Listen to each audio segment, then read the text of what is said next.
राज में कौन सा समास है? या द्विगु, या द्विंद, या बहुब्री, या तत्पुरुष? तो बच्चा देखो, द्विगु किसे कहते हैं? जिसमें पहला पद संख्यावाची, जिसका जिसका पहला पद क्या होता है? संख्यावाची होता है। संख्यावाची संख्यावाची होता है, ठीक है। जैसे कह सकते हो, क्या कहोगे? चौराहा। चौराहा यानी 4 राहों का समूह होता है। जैसे कह सकते हो क्या? क्या कहोगे? तिरंगा। तिरंगा 3 रंगों का क्या है? समूह है उसमें, है ना। तो इससे आपने क्या देखा? 4 की गिनती। यहाँ पर क्या देखा? 3। ठीक है, आगे आते। द्वंद्व समास कहते हैं दोनों पद प्रधान होते हैं। क्या होता है? दोनों पद प्रधान होते हैं। दोनों पद प्रधान होते हैं, ठीक है, होते हैं।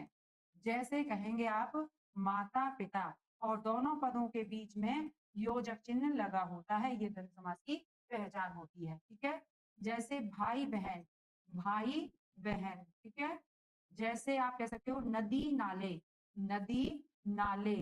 क्लियर जी? क्लियर। आगे आ जाइए।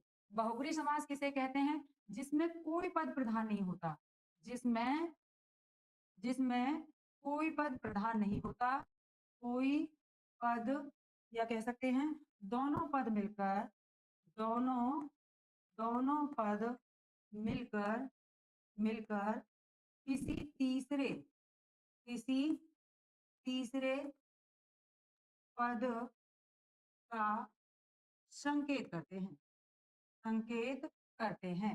जैसे आप कह सकते हो श्वेतांबर, श्वेतांबर, ठीक है, यानी सफेद वस्त्र धारण करने वाले, ठीक है, श्वेतांबर। या क्या कह सकते हैं?